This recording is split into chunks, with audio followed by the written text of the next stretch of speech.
Silvio cracy 19 रोम के नागरिक थे। सन 1953 में साम्यवादियों ने उन्हें जेल में बंदी बनाकर यातनाएं दी थीं। इन अत्याचारों से पीड़ित सिल्वियो के मन में आत्महत्या के विचार आने लगे थे। किंतु इन पलों में भारत के एक संत ने दिव्य दृश्यों के माध्यम से सिल्वियो को पल प्रतिपल संभाला।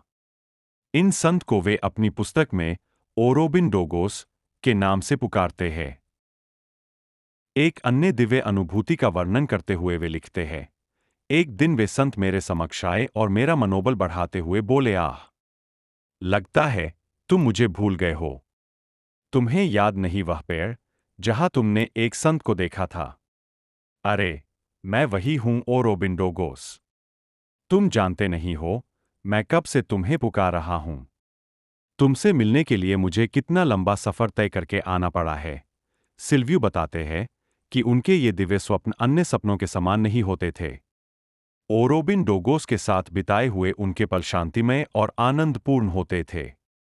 वे अपनी पुस्तक में लिखते हैं कि उन्होंने एक बार उन संत से खींचते हुए कहा, मैं अपना धैर्य खो चुका हूं।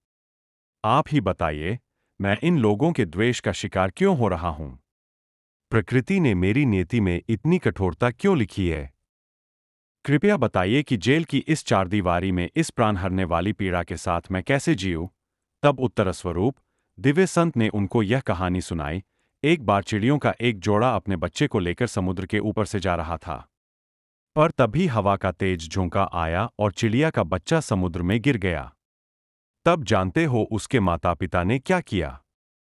वे दोनों समुद्र में से एक एक बूंद पानी अपनी चोंच में भरकर बाहर डालने लगे ताकि वे समुद्र को खाली कर सकें। हमें उन चिड़ियों के इस प्रयास से कुछ सीखना चाहिए। यह प्रयास प्रेरणा दे रहा है कि भयंकर मुश्किलों में भी हमें अपना मनोबल कभी नहीं त्यागना चाहिए। बाधाएं कितनी ही प्रबल क्यों न हो, पर हमें सबका डटकर सामना करना चाहिए।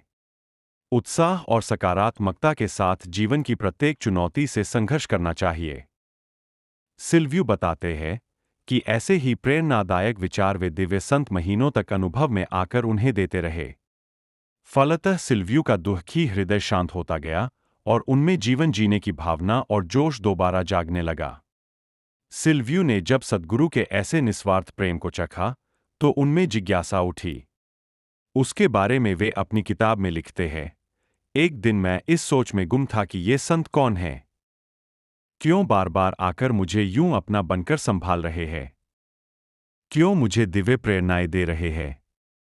मेरे इन प्रश्नों का उत्तर देने के लिए वे दिव्य पुरुष फिर आए। अपना हस्तकमल मेरे सिर पर रखा और स्नेह से भरकर बोले, तुम जानना चाहते हो कि मैं कौन हूं? मैं तुम्हारी चेतना हूं। मैं वो हूं जो तुम्हारे साथ हर पल रहता है। मैं वो हूं जो तुम्हें जीने की सही राह दिखाता है। बस मुझे तुम्हारा विश्वास चाहिए। वही मेरी ताकत है। तुम कभी उस विश्वास पर पछतावा नहीं करोगे। सिल्वियो को भी जेल से रिहा होने के बाद पता चला कि जिन दिव्य पुरुष को वह ओरोबिंदोगस के नाम से जानते हैं, वास्तव में वे भारत के महान संत महर्षि अरविंद हैं।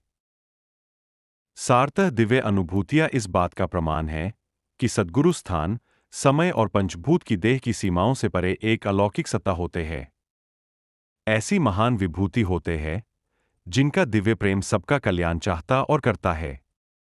इसलिए वे सदा सच्चे अच्छे व्यक्तियों का मार्गदर्शन दिव्य अनुभूतियों द्वारा किया करते हैं।